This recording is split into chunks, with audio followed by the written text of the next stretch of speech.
오늘 127편, 128편 그 앞에 제목을 보면 성전에 올라가는 노래라 이렇게 되어 있습니다. 그래서 120편부터 134편까지 15개가 성전에 올라가는 노래입니다. 이 특징은요, 다 짧습니다. 왜 짧으냐면 이제 절기 때 성전에 올라가면서 이제 행렬을 지어서 이제 불렀던 노래들이 이 시편이기 때문에 그렇습니다. 이제 하나가 딱 긴 게 있는데 그게 132편, 그 하나만 길고 나머지는 다 같이 부르기에 좋도록 그 길이들이 다 짧은 것이 이제 성전에 올라가는 노래입니다. 그래서 120편부터 시작하는데요. 122편은 아주 좀 우울하게 시작합니다. 나는 평화를 원하지만 사람들은 나와 싸우려고 한다. 그래서 뭐가 필요하나요? 성전에 올라와야 되는 겁니다. 많은 아픔과 상처가 있기 때문에 거기 있으면 안 됩니다. 올라와서 치유받고 회복돼야지 다시 내려가서 견딜 수가 있습니다. 그래서 120편은 그렇게 우울하게 시작하지만 사실은 그 이유 때문에, 우울하기 때문에 우리에게 하나님께서 시온, 성전을 허락하셨다. 121편에 보면 너를 지키는 자는 졸지도 않고 주무시지도 않는다. 이제 그렇게 찬양하면서 너의 출입을 지금부터 영원까지 지킨다. 이렇게 끝납니다. 이 말은 뭐냐면 성전에 올라와서 예배드리고 이제 내려갑니다. 내려갈 때 제사장이 다시 올라올 때까지 하나님께서 지키신다. 그래서 이제 이들이 올라오면서 내려가는 것이 전혀 걱정이 안 됩니다. 왜냐하면 여기서 은혜 받고 내려가도 하나님은 지키실 것이다. 언제까지? 다시 올라올 때까지. 그게 121편입니다.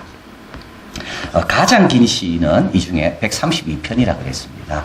이거는 왜 시온에 우리가 성전에 올라와야 되는가? 그것은 바로 다윗이 이곳에 언약궤를 모셔왔기 때문입니다. 그래서 이제 성전에 올라가면서 다윗의 어떤 소박함. 왜냐하면 하나님께서 다윗 보고 내가 어디 거하겠다고 말씀한 적이 한 번도 없거든요. 다윗 보고 너가 내가 거할 것을 지으라고 말한 적이 한 번도 없습니다. 그리고 우리 하나님은 전능한 분이기 때문에 뭐 우리가 뭘 해드릴 그럴 필요가 사실은 없습니다. 근데 다윗은 하나님을 향해 마음이 얼마나 소박했는가 하면 내가 편안하면 하나님도 편안해야 되는데 그래서 다윗이 하나님을 어디에 모실까? 잠도 자지 않고 그래서 결국은 자기가 도읍을 정한 그 예루살렘 거기에 언약궤를 모셔옵니다. 그래서 하나님께서 그때 감동을 받으시고 내가 여기에 있겠다. 그래서 이제 올라오는 거죠. 올라오는 겁니다. 올라오면서 뭘 깨달을까요? 우리도 다윗처럼 소박함이 있어야 된다.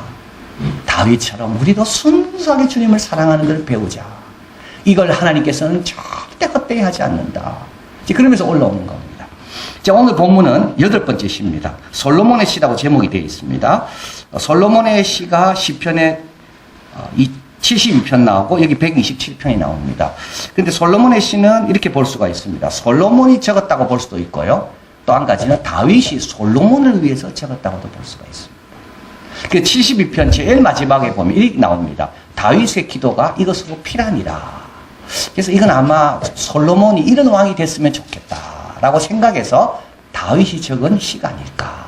그러나 이름을 솔로몬을 붙인 이유는 그 시의 대상은 솔로몬이기 때문이다. 그래서 오늘 본문도 그렇습니다. 이 헛되다는 말이 많이 나오는데 솔로몬이 깨달은 것일 수도 있고요. 또 한 가지는 다윗이 솔로몬에게 훈계하는 겁니다. 너 아무리 똑똑하고 아무리 지혜로워도 하나님 도움 없이는 다 헛될 수 있다는 걸 알아라. 그래서 오늘 시의 제목은 솔로몬. 그래서 이제 127편을 여러분이 묵상할 때 꼭 두 가지를 함께 해야 됩니다. 이건 성전에 올라온 노래라는 걸 기억해야 되고 또 한 가지는 솔로몬과 관련되어 있다.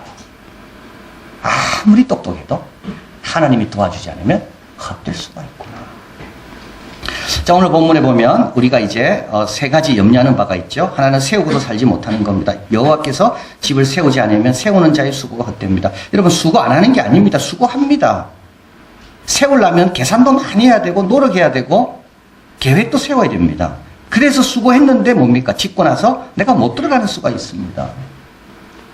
내일 어떻게 될지 모르거든요. 이게 우리가 갖고 있는 염려입니다. 바벨탑이 대표적인 경우입니다. 지혜와 기술을 다 모았습니다. 온갖 공법을 다 동원했습니다. 근데요, 하나님이 다 흩으십니다. 그럼 뭐만 남습니까? 건물만 덩그러니 남아있습니다. 밭에 소출이 풍성한 부자가 있었습니다. 예수님의 비유입니다. 창고를 더 늘리고 싶습니다. 그리고 이제 다 됐다. 이제 나는 평안히 쉬면 되겠다. 그랬는데 어떻게 됩니까? 하나님께서 그 영혼을 취하시는 겁니다. 수고한다고 다 누릴 수 있는 게 아닙니다. 내가 경영할지라도 그 계획을 이루시는 분은 하나님입니다.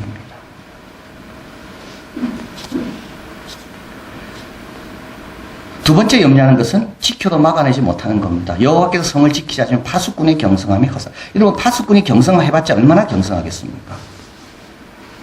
인간이 힘이 세봤자 얼마나 세겠습니까? 파수꾼 여기저기 세워놔도요, 적은 꼭 그리로 오라는 법은 없습니다. 이게 마지노선입니다. 2차 대전 때 프랑스는 마지노선을 철저하게 지켰습니다. 이것만 지키면 우리는 승리할 줄 알았습니다. 근데 히틀러는요, 벌써 프랑스를 점령했습니다. 그래서 마지노선을 지키고 있던 군병들 연락을 받았습니다. 지킬 필요 없다고. 왜? 우리가 항복했으니까. 여러분, 우리가 지킨다고 안전한 게 아닙니다. 이번에 1218개로 드론 공연이 있었습니다. 로마 평창시 개막식 때. 얼마나 정말 대단한 공연인지 모릅니다. 컴퓨터 한 대 가지고 1218개의 드론을 띄워가지고 일정한 간격을 유지하면서 서로 방해하지 않도록 굉장한 기술입니다. 물론 그건 한국 기술이 아니라 한국과 인텔이 합쳐가 한 겁니다. 1년 동안 연습한 거래요. 1년 동안 개발한 거래요. 그런데 제가 그걸 보고 너무 감동을 받았습니다. 그런데 그 특이점이 온다는 책에 보면 앞으로의 무기는 어떻게 될까?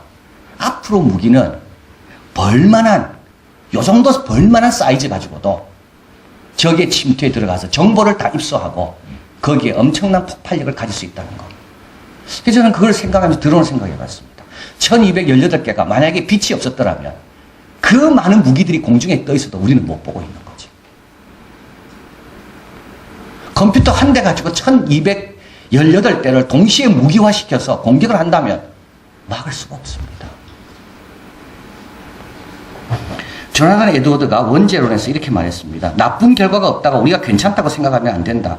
악한 결과로 기우는 죄된 경향을 하나님의 값없는 자비와 동정으로 개입하셔서 악한 결과가 나오지 않게 하셨다. 오늘 우리가 평안한 거는요, 하나님의 값없는 개입입니다. 북한이 함부로 하지 않는 거는 그들이 선해서가 아닙니다. 우리는 모르지만 하나님의 개입이 있는 겁니다. 우리의 죄된 경향대로 내버려 두면요, 우리는 어떻게 될까요? 나쁜 결과를 가져올 수밖에 없습니다. 근데도 왜 세상은 그렇게 나쁘지 않습니까? 왜 우리는 편안하게 잠을 자고 또 일어날 수가 있습니까?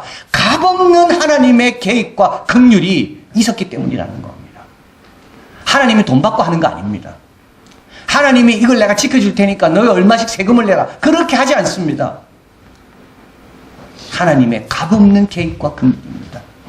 여러분, 나쁜 일이 일어나지 않았다고 우리가 잘해서 아닙니다. 우리는 죄된 경향을 어디 가도 변하지 않습니다. 조나단 에드워드는 이야기했습니다. 나쁜 나무는 어디 심어놔도 나쁜 열매밖에 안 맺습니다. 그게 우리입니다. 파수꾼의 경성함이요, 여러분, 믿으면 안 됩니다. 물론 할 바는 다 해야 됩니다. 그러나 늘 겸손하게 오늘도 주님의 도움을 구해야 되는 거죠. 그리고 또 이게 세 번째로, 너희가 일찍 일어나고 늦게 누구며 수고의 떡을 먹음이 헛되도다. 일찍 일어납니다. 이게 우리입니다. 우리 늦게까지 일합니다. 이게 우리 대한민국 사람들입니다. 수고의 떡을 먹습니다. 시간도 없습니다. 유럽 사람들은 밥 먹는데 2-3시간씩 걸리는데 우리는요, 간단하게 먹고 밥도 식구들끼리 다 같이 안 먹습니다. 다 바쁘니까 각자 알아서 먹고. 왜 그럴까요? 다 좋은 뜻으로 그러잖아요.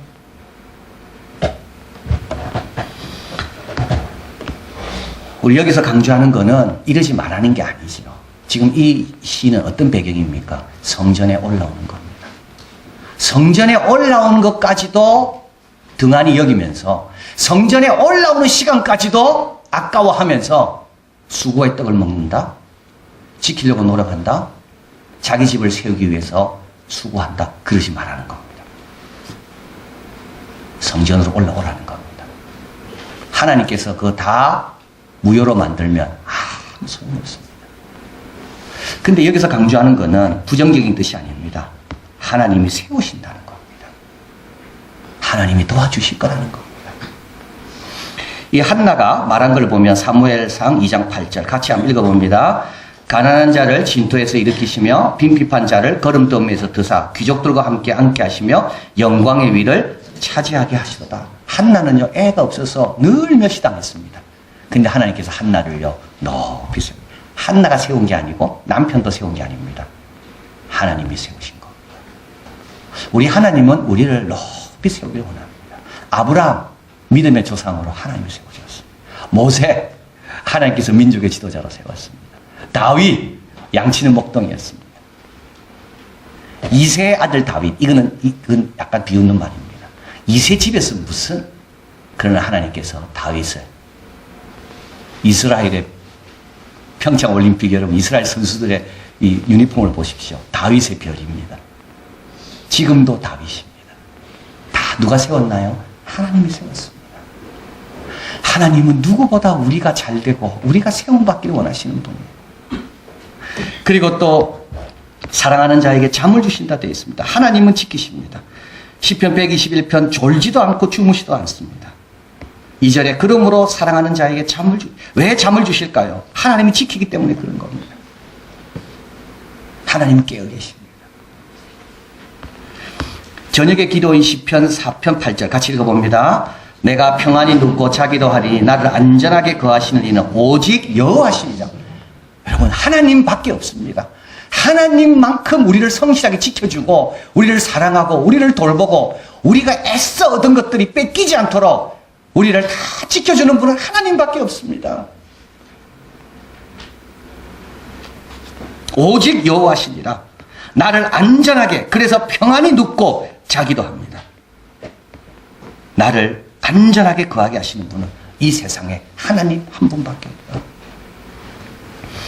자, 그리고 나서 또 자식도 나오죠. 하나님 주시는 겁니다. 4절 5절 한번 읽어봅니다. 젊은 자의 자식은 장사의 수중에 화살 같으니 이것이 그 전통에 가득한 자는 복되도다. 저희가 성문에서 그 원수와 말할 때 수치를 당치 아니하리로다. 젊은 자의 자식은 때에 맞는 자식입니다. 하나님은 때에 맞게 꼭 자식을 주십니다. 그리고 장사의 수중에 화살 같다는 말은 준비되어 있습니다. 잘 자랐습니다. 그래서 언제든지 장사가 빼면 화살의 역할을 감당하는 겁니다. 전통에 가득하다는 말은 뭐냐면 한 자녀만 그렇게 된 게 아니라 모든 식구들이 다 그렇게 된다는 겁니다. 모든 자녀들이. 원수와 말할 때 수치를 당치 않는다는 말은 무슨 뜻일까요? 원수는 뭐라 이야기했을까요? 원수는 포기하라 이야기했을 겁니다. 원수는 안 된다고 이야기했을 겁니다. 원수는 그렇게 키우면 안 된다고 이야기했을 겁니다. 그런데 하나님 말씀 믿고 의지하고 맡기니까 원수가 할 말이 없는 겁니다. 그런데 이것이 뭐냐? 3절. 자식은 여호와의 주신 기업이요 태의 열매는 그의 상급이로다. 하나님의 상급, 열매로 주신다. 우리 노력으로 되지 않습니다. 여러분, 우리 노력으로 되지 않습니다. 자녀들이 부모 말 듣습니까? 안 듣습니다. 근데 걱정할 필요가 없다고요. 하나님께서 역사하신다. 몇 주 전에 우리 한 목사님한테 들은 말입니다. 자기 친구 이야기입니다. 시골 고등학교 출신인데요. 그는 친구는 건달이 되고 싶었다고 해요. 그래서 고등학교에서 태양 맞고 시골 고등학교로 왔는데 거기서도 걔는 뭐라도 하여튼 내가 최고의 건달이 되고 싶다. 그래서 고등학교를 졸업하자마자 건달을 배우기 위해서 서울로 올라왔다고 그래요. 그래서 서울로 와서 어디 가면 건달이 잘 될 수 있을까? 그러니까 여기 가라. 그래서 거기 가서 건달을 배우니까 저기 가면 더 좋은 건달이 될 수 있다. 그래서 또 옮겼대요. 그런데 건달의 그 우두머리가 하여튼 누구만 오면 고개를 숙이고 쩔쩔매더라는 겁니다.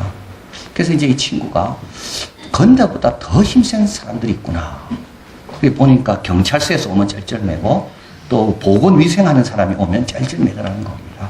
그래서 자기가 깨달았대요. 아, 내가 건달보다 더 힘센 사람이 돼야 되겠다. 보건위생 관련된 일을 해야 되겠다. 그래서 공부를 해서 서울시립대학을 나왔대요. 이 식품영양학.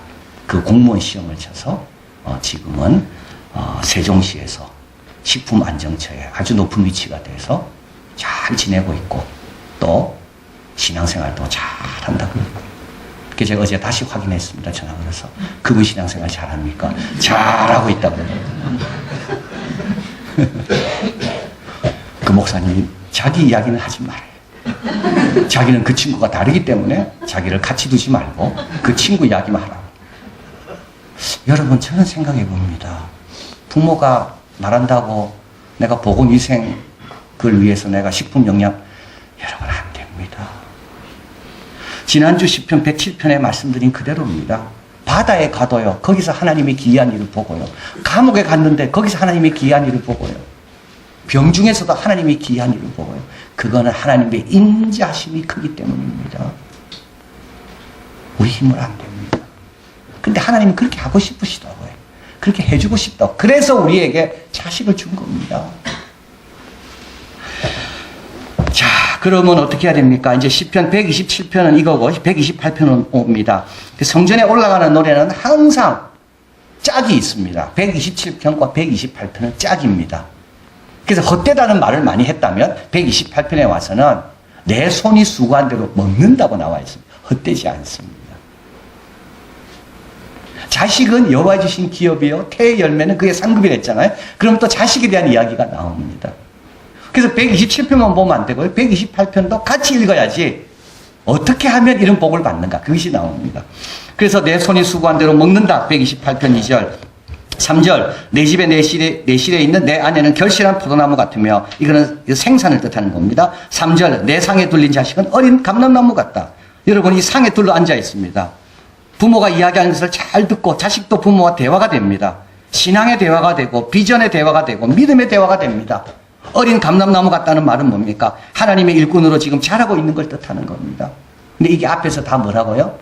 이거는 부모의 노력이 아니고 이거는 하나님의 상급이라는 겁니다. 자, 그러면서 오늘 이 5절에서 이야기합니다. 여호와께서 어디서 복을 주신다고요? 시온에서 내게 복을 주실지어다. 시편 133편 3절 읽어봅니다. 거기서 여호와께서 복을 명하셨나니 곧 영생이로다. 134편 3절 읽어봅니다. 천지를 지으신 여호와에게서 시온에게서 내게 복을 주실지어다. 하나님이 복 주는 장소를 정해놓은 곳이 있다는 겁니다. 그래서 이게 지금 뭡니까? 성전으로 올라오는 노래인 겁니다. 어디로 옵니까? 복의 출입구로 오는 겁니다. 그래서 하나님께서 올라오라는 거예요. 왜냐하면 여기에서부터 복이 비롯되니까. 원래 시온이라는 말은 이거는 특별한 뜻이 있지 않습니다. 산 언덕이라는 말입니다. 그리고 이 시온이라는 말은, 시온은 원래 이방인들이 살던 곳이었습니다. 근데 다윗이 도읍을 거기서 정하고 우리 하나님의 언약궤가 쉬어야 되는, 하나님이 쉬시는 곳이 있어야 되는데, 그래서 그쪽으로 모셔오면서 우리 하나님께서 시온에 거하기로 작정하신 겁니다. 그 다음부터 시온은 어떻게 됩니까? 축복의 출입구가 된 겁니다. 교회도 마찬가지입니다. 이곳은 동천학교 강당입니다. 근데도 우리가 여기서 모여 예배 드릴 때 하나님은 내가 그들 중에 있겠다고 약속하셨기 때문에 우리가 이곳으로 오는 겁니다. 자, 어떻게 해야 됩니까? 122편 1절 한번 읽어봅니다. 사람이 내게 말하기를 여호와의 집에 올라가자 할 때 내가 기뻐하였도다. 84편 10절 읽어봅니다. 주의 궁정에서 한날이 다른 곳에서 첫날보다 나은즉 악인의 장막에 거함보다 내 하나님 문지기로 있는 것이 좋사오니. 122편 6절 읽어봅니다. 예루살렘을 위하여 평안을 구하라. 예루살렘을 사랑하는 자는 형통하리로다. 오늘 본문 마지막 5, 6절입니다. 너는 평생의 예루살렘의 복을 보며, 이 복은 마르지 않습니다. 여러분, 올라올 때마다 복을 경험할 겁니다. 평생에. 청년은 청년의 때 맞는 복, 노년은 노년의 때 맞는 복, 평생의 복을 보고. 근데 이 복은 여기서 끝나지 않습니다. 이 복은 우리 가정의 미래와도 연관되어 있습니다. 자식의 자식을 본다. 하나님께서 예루살렘으로 올라오고 성전으로 올라오는 그 사람들을 하나님께서 다 지켜주시고 도와주신다. 성전을 사랑하시고 성전에 올라오셔서 평생의 복을 보시고 자식의 자식을 보는 귀한 종들 되기를 바랍니다. 사랑의 하나님, 감사합니다. 우리 부족한 자들을 하나님의 축복의 출입구로 인도하여 주시고 찬양을 들으며 말씀을 들으며 교제하며 하나님의 축복이 위에서부터 직접 우리에게 임할 수 있는 이 귀한 자리를 주시니 감사합니다. 하나님, 솔로몬처럼 아무리 지혜로워도 내 힘으로 되지 않는다는 것을 깨닫게 하시고, 그래서 항상 겸손하게 주님 의지하고 여호와의 도와 여호와의 계명을 즐거워하고 아버지 집에 올라가자 할 때 즐거이 올라와서 여기에서 하나님의 지키심과 세우심과 하나님 주시는 많은 상급과 열매를 누리며 영광 돌리며 원수에게 할 말을 갖고 원수에게 오히려 수치를 안기고 하나님이 원하시는 권세 있는 주의 백성으로 살아가는 우리들이 다 되게 하여 주시옵소서. 하나님, 오늘도 우리 자녀들을 돌보고 계십니다. 우리는 깊은 데까지 들어갈 수 없어도 주님은 깊은 데까지 역사하고 계십니다. 양심으로, 섭리로, 말씀으로 아무 염려하지 말고 주님께 다 올려드리고 주님보다 앞서지 않고 오늘도 주님이 주시는 축복으로, 말씀으로, 주님의 사랑으로 인도함을 늘 받는 우리들이 다 되게 하여 주시옵소서. 예수 그리스도 이름으로 기도하옵나이다. 아멘.